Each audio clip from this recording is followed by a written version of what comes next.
bizarro, bizarro. Então, eu fico muito feliz porque foram várias escolhas de pessoas, de várias lideranças que se juntaram ao nosso grupo, tá? E aí, cara, o que vocês olham para cenário de Brasil? Há um derretimento claro, oriundo do governo Lula. O governo Lula não está passando por um momento bom. O Lula voltou a fazer aparições públicas e o Sidônio está participando dessas aparições públicas e não está indo bem. Eu até gravei um vídeo, até foi bem o vídeo, passou de 500 mil de views, né? É um vídeo em que eu tratava ali de uma ida dele num desses eventos em que uma mulher cobrou o emprego dele. Ele ficou falando de emprego de maneira genérica, falou de Pix, ficava lá o Sidônio soprando do Pix. Tá uma situação ruim. E aí finalmente estão começando a falar em substituir o Lula. E caso o Lula não se mostre viável, ele ser substituído pelo Haddad nas eleições. E paralelamente o Haddad já está em campanha para o governo do estado de São Paulo, produzindo muito conteúdo. Eu tomei o cuidado de checar se o conteúdo que ele está produzindo é local ou nacional. E eu reparei que o conteúdo que ele está produzindo é um conteúdo essencialmente paulista.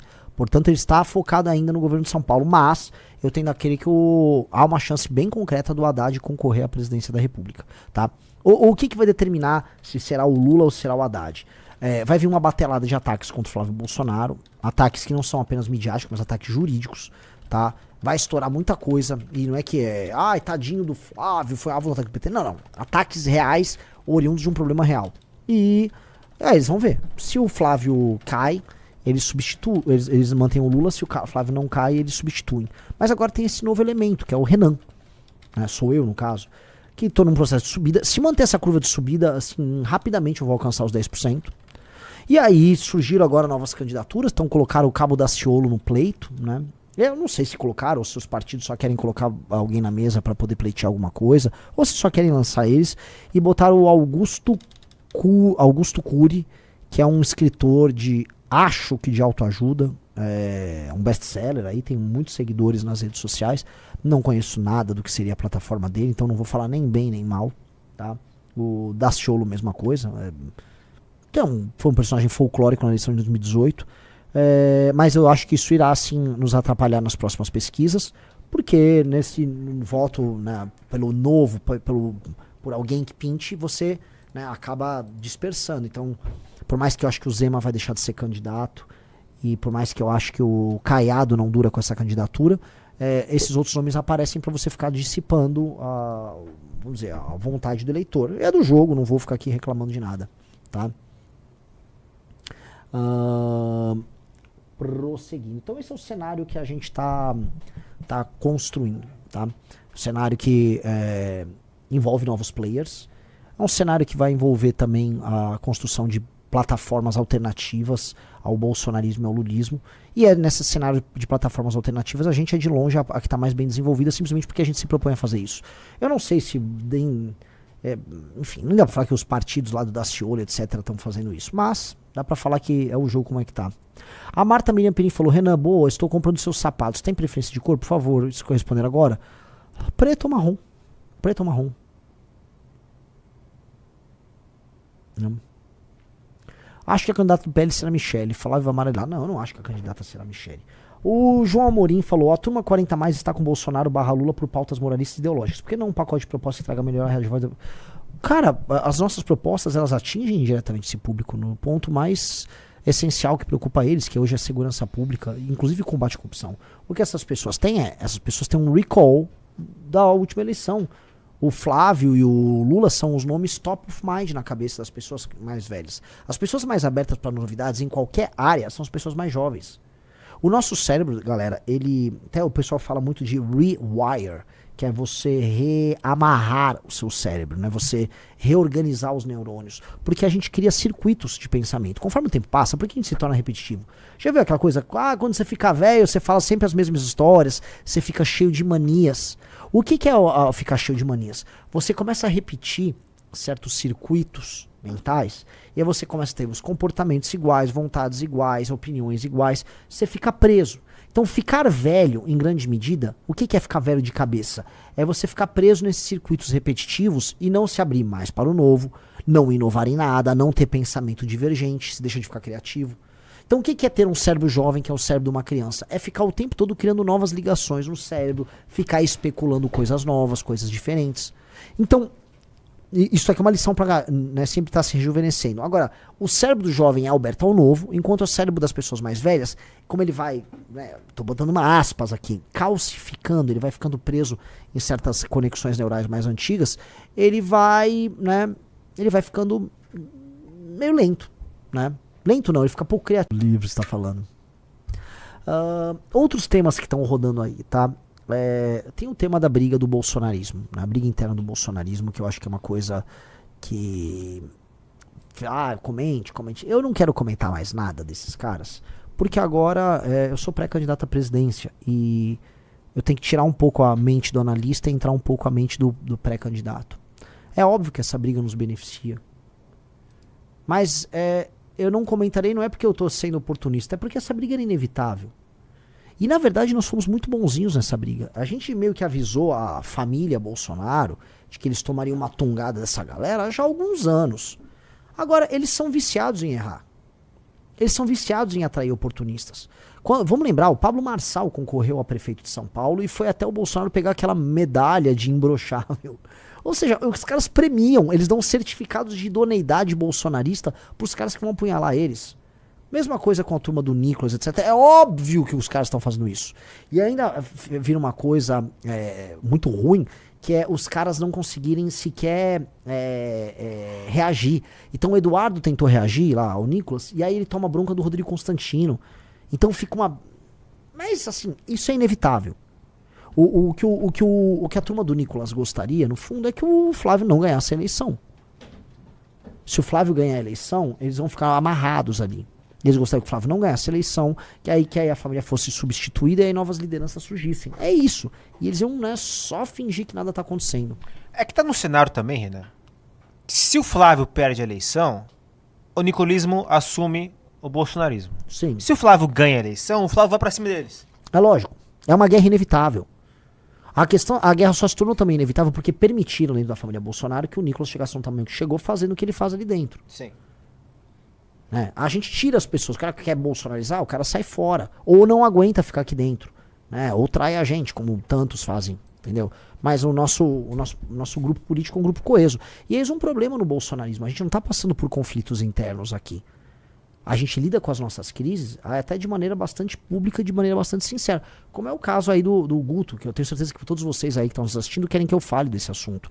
Tem superchats e tal, o Arthur abordou. E óbvio que eu não vou me furtar de abordar esse assunto, porque é um assunto muito chato, que a gente tem que lidar com porta-vozes, com pré-candidatos. É um negócio extremamente chato mesmo, é um negócio desagradável e que me fez muito mal nos últimos dias. Me fez mal pra caramba, não nego, não vou ficar fingindo que eu sou de aço, tal. É um assunto que me deixou chateado mesmo, não vou negar.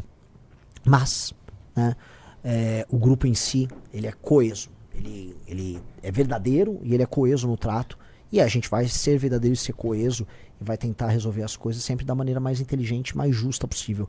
Mas definitivamente esse aqui não é um caso fácil, não é um caso fácil, tá? O cara falou, Renan, o Lula com diploma, é a mesma retórica. Eu não entendi. Você tá querendo dizer que eu tenho a retórica do Lula? Eu não achei a retórica do Lula grande coisa. E eu também não tenho diploma, então você, o exemplo é muito ruim. Seu exemplo é péssimo, cara. Né? Cobra se mordendo, tudo igual, e ambos tiveram que ferrar o outro. Exato, a briga ali já é uma briga, né, feia, tá? Já foi resolvido, nem precisa falar se não quiser. Que para as pessoas dói, que é um problema de imagem, em que por mais que, a moça perdoou, por mais que haja uma briga ali e você possa ter todas as justificativas, o que dói é parecer para algumas pessoas que a gente tem um discurso assim e na prática é assado, que é o que pessoas vieram criticar do Guto. E por mais que o Guto seja um político brilhante, um grande deputado estadual, uma liderança, isso não foi uma história boa para ele. Até porque o Guto tem uma coisa que é um elemento que talvez ele não tenha se tocado, e eu conversei isso com ele. O Guto é um exemplo para milhões de jovens mais pobres. E ele sabe disso. Veja, o Guto, ele é existe a figura do negro de direita, que é uma figura meio triste, né? Que em geral o negro de direita é sempre um político negro puxa-saco de algum outro político, em geral branco. O Guto nunca foi isso. né? Eu sou o negão do Bolsonaro, igual tem o índio do Bolsonaro. O Guto, ele mostra o sucesso e a potência do jovem negro, vindo ou não da periferia. A capacidade de pensar, a capacidade de agir. Um cara que é a favor da lei e ordem. E ele é exemplo para milhões de jovens.